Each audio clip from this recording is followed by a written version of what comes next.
Oke, Assalamualaikum warahmatullahi wabarakatuh.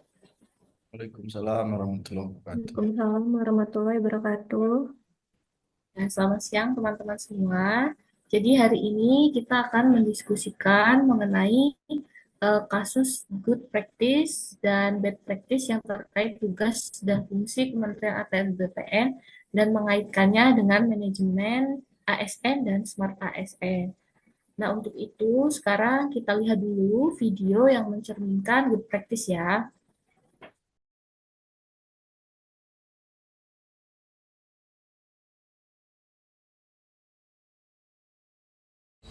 Nama saya Wijiawati. Saya datang jauh-jauh dari Jakarta dengan tujuan untuk mencabut rahasia sertifikat saya.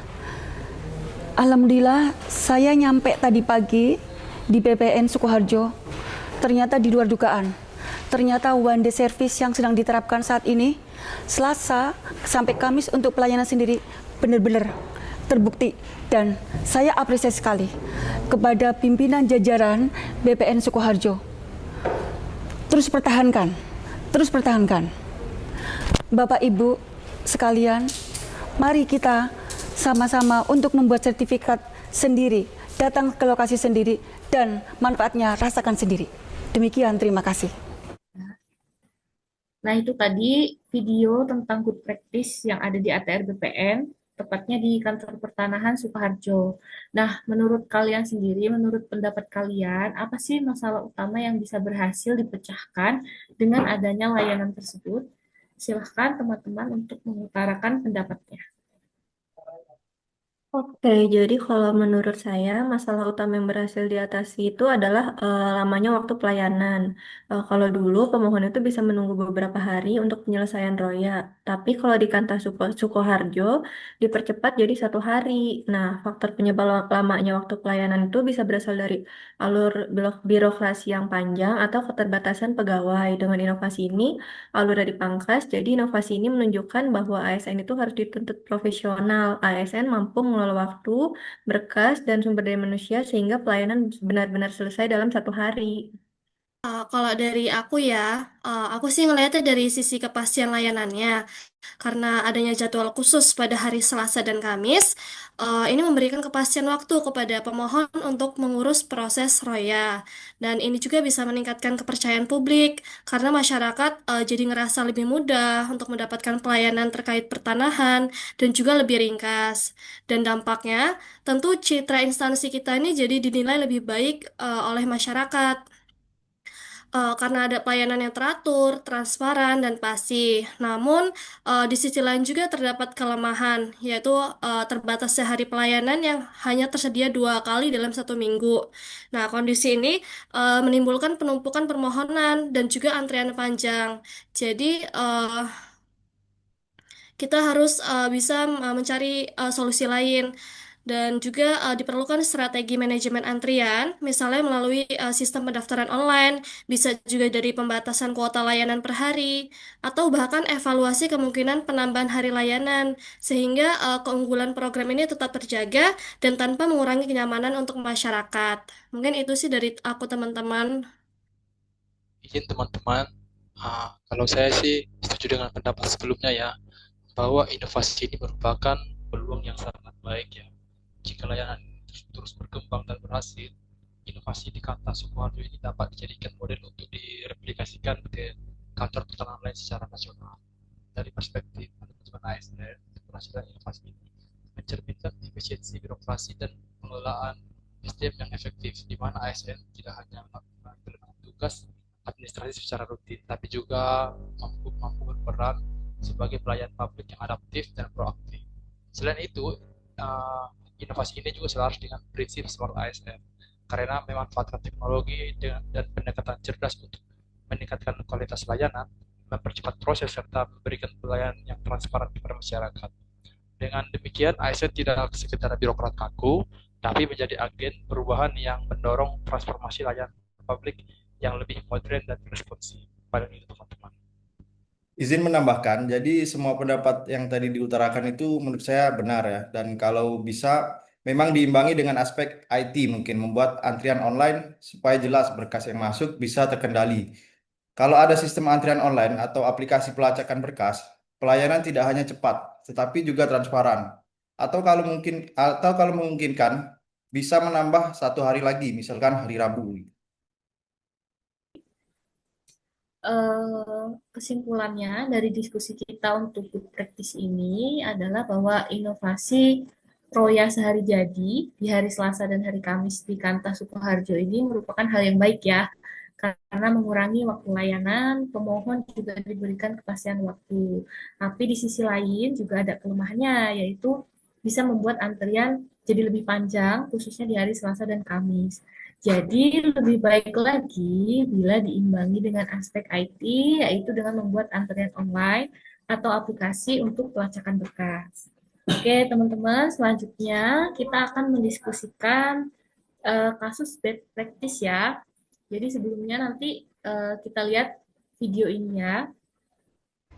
Saat pemerintah menggencarkan program sertifikat tanah gratis untuk rakyat di Kota Cimahi, Jawa Barat, justru ada seorang pejabat Kementerian Agraria dan Tata Ruang Badan Pertanahan Nasional terjaring operasi tangkap tangan dengan barang bukti uang puluhan juta rupiah di ruang kerjanya hasil pungli program PTSL. Sementara di Cikupa, Kabupaten Tangerang, Banten, mantan kepala desa dan 3 perangkat desa di Cikupa juga tertangkap tangan melakukan pungli dalam program PTSL dengan barang bukti mencapai 2 miliar rupiah.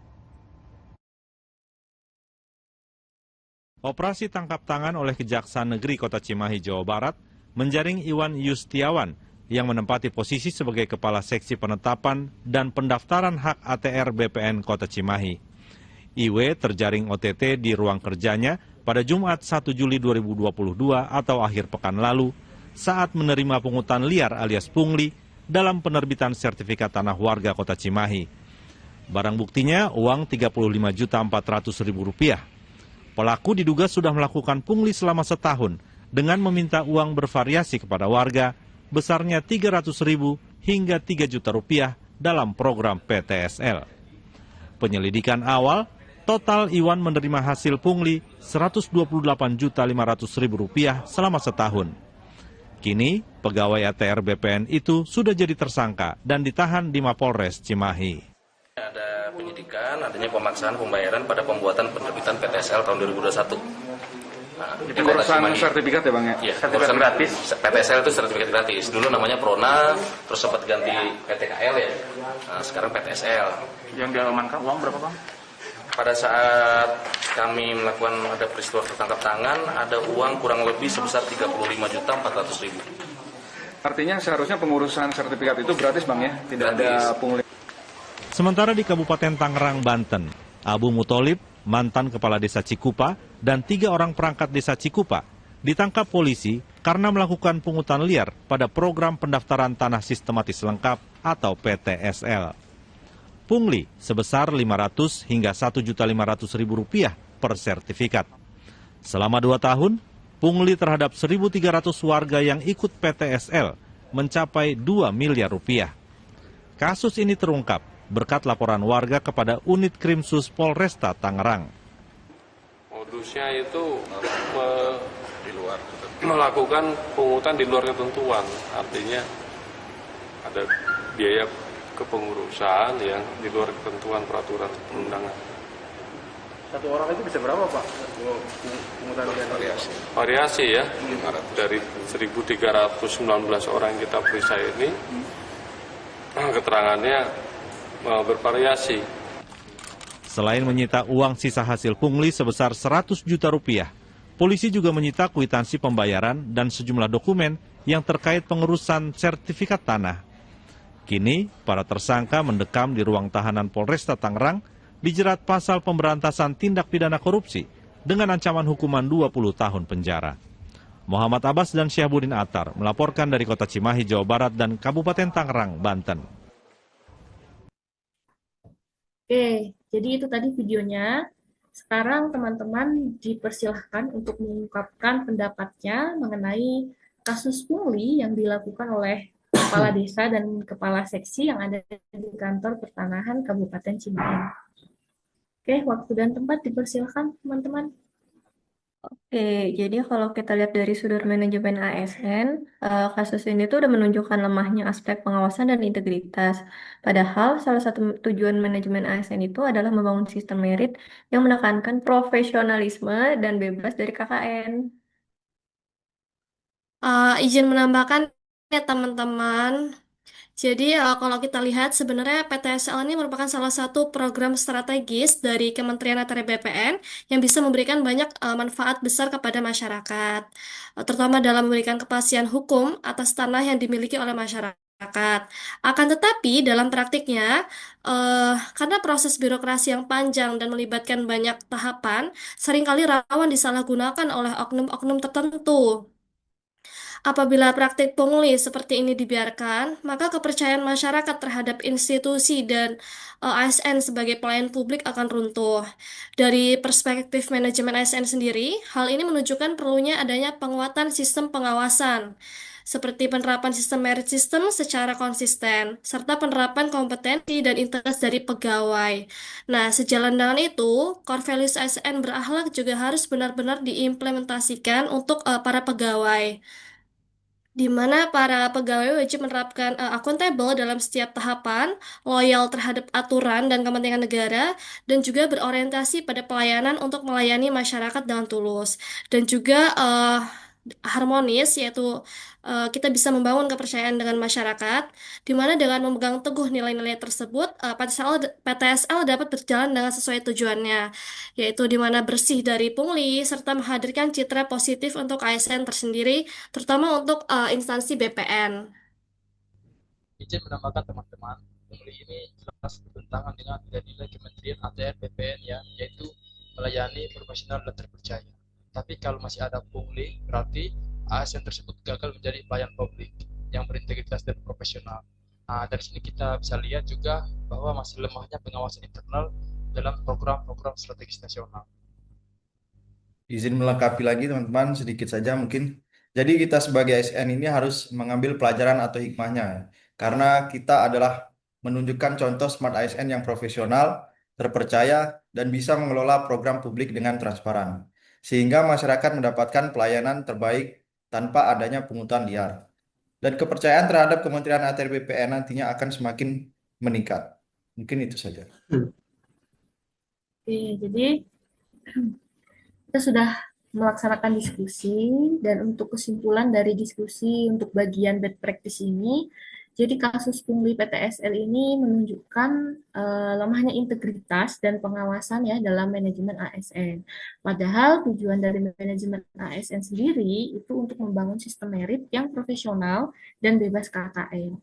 Dan sebagai ASN, peran kita juga menunjukkan contoh smart ASN yang profesional dan terpercaya, sehingga kepercayaan masyarakat meningkat dan program strategis seperti PTSL benar-benar dirasakan manfaatnya tanpa ada pungutan liar. Nah, seperti itu teman-teman diskusi kita untuk hari ini. Kurang lebihnya mohon maaf. Wassalamualaikum warahmatullahi wabarakatuh.